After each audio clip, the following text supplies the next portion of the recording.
兩個女人一條橋。我哋又一齊張開眼睛睇下最近嘅風景咯。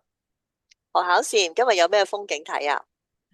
嘉慧啊，嗱，我哋就嚟新年啦，咁啊要提醒大家啦。最近有一種叫做誒肺炎支原體嘅感染咧，肺炎支原體，哇，好長啊個名。係我盡量咩嚟㗎？講個學名啦嚇。咁咧，不過但係而家大家聽見肺炎就好驚嘅，因為咧。係啊係啊係啊，好似 Covid 咁樣係咪啊？係啊，好似 Covid 咁啊，我哋大家都俾 Covid 嚇親啊，又俾之前係嗰個咩非典肺炎嚇親啊，咁樣。係係咁因係。為咧，我而家喺澳洲啦，咁我最近有嗯個朋友話俾我聽咧，嗯佢一家人啦，嗱，公公婆婆染咗先，咁啊嗯，咳嘅現象咧就係咳到咧就係唔停得，咳咁到甩肺啊！真係。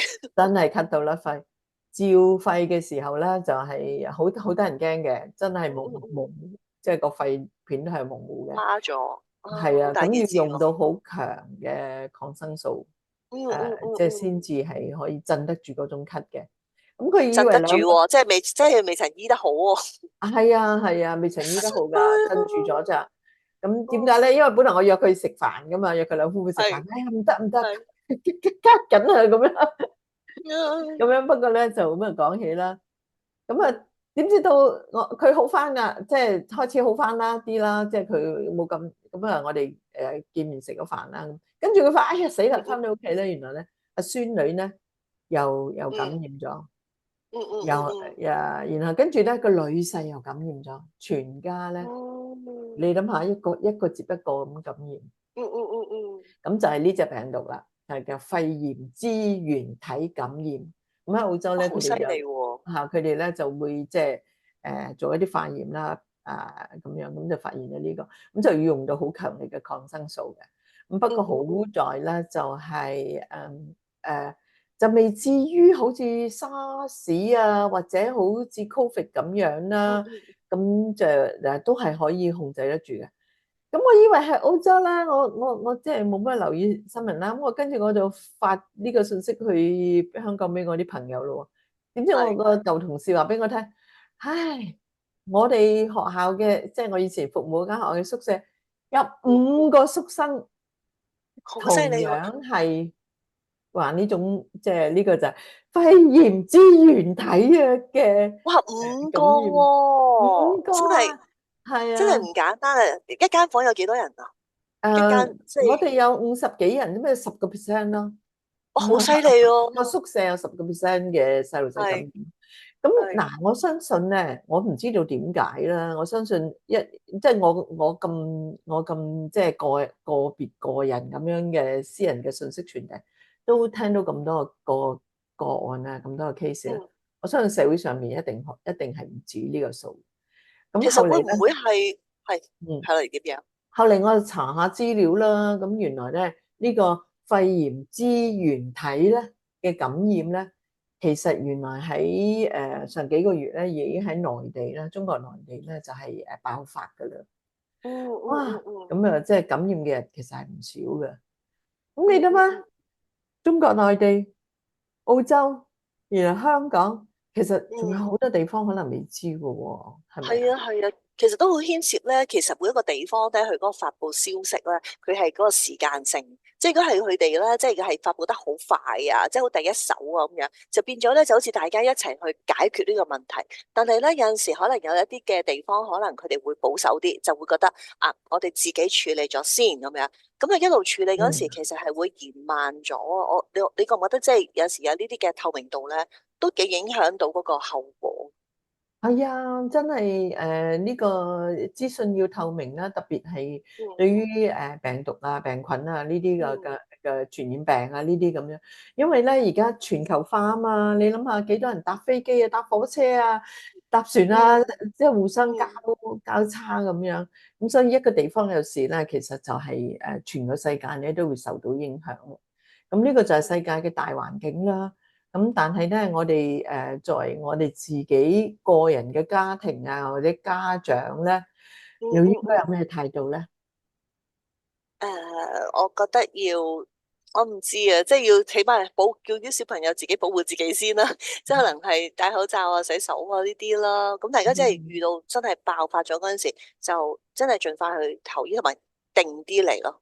因定啲嚟，為其實定啲嚟，係啦，呢係個真係要定啲嚟，因為如果咧你係緊張嘅話，亦都影響到自己嘅情緒啦。咁其實細路仔嘅情緒嘅影響之餘咧，咁可能個病難到頭先你講啦，話食要強力抗生素，仲要食可能係食雙倍嘅時間，即係嗰個時間唔係話一個禮拜，人哋可能一個禮拜你食2個禮拜啊，又要強咗。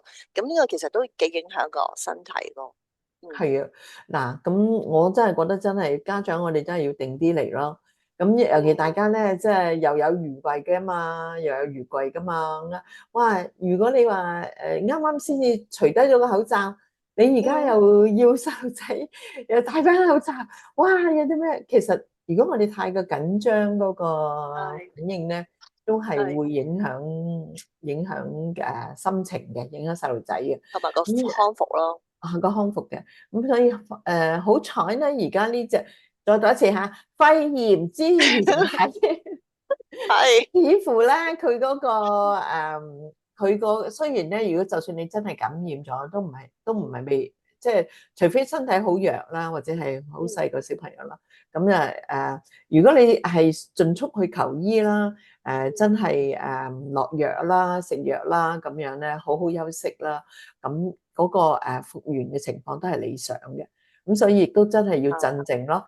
鎮靜得嚟就睇醫生咯，但係要留意咯，千祈唔好用太多坊間嘅嘅嘢啦，真係，因為而家呢只係流行病嚟㗎。如果你一發現你嘅細路仔咳，或者你自己咳咳到真係唔停得聲，然後嗯佢都係伴隨埋發燒啊嗰啲咁嘅嘢嘅，嗯真係要嗯嗯，即刻睇醫生咯。嗯，係呢個叫病向淺中醫，即係，刻有少少咧，嗰啲咧，我哋保健又好，乜都好啦，就盡快去做。同埋頭先我 Ada 提大家啦，就係話千祈唔好話，睇下先啦，可能瞓醒覺會好啲啊。睇下下晝點先啦，下晝可能睇下夜晚點先啦，夜晚睇下聽日點先啦。咁其實你個黃金時間你過咗咧，係都幾影響你嗰個成個嘅病嘅療程啦，同埋佢嗰個恢復嘅情況啊。所以大家記住啦，唔好哎呀，拖啊！我一路同你傾，一路接到個 WhatsApp，有係個朋友咩事話俾你聽，佢又係染到呢個啊，即係。啊？而家咧，佢仲翻緊工嘛？醫生幾大手筆，一俾就俾咗7日假期佢。哇！咁你諗下，啊，醫生俾得7日假，呢個真係唔簡單嘅病，啱啱 WhatsApp 俾我，唉，好新鮮啊！第一手信息啊，各位朋友，真係我哋要我哋要小心小心。不過亦都唔係啦，使怕嚇，病向淺中醫。嗯，總之係面對困難去解決困難，呢個係我哋成日咧喺兩個女人一條橋裏面提醒大家噶啦。咁啊，記住啦，面對困難就去迎接佢，就係快脆去搞好你哋嘅病。總之有任何嘅少少嘅特徵啦，都係做咗先，唔好拖係啦，啦。記住嗯，啦，今日加油啦！嘅橋上智慧就係我哋保持健康，提高嗯，警惕，打低呢個肺炎之源體。好，祝大好啦，家健記住啦。健康康迎接新年。好，今日時間差唔多啦，咁我哋又再傾啦。咁啊，記得訂閱、留言、點讚。咁我哋下次再見，拜拜。拜拜。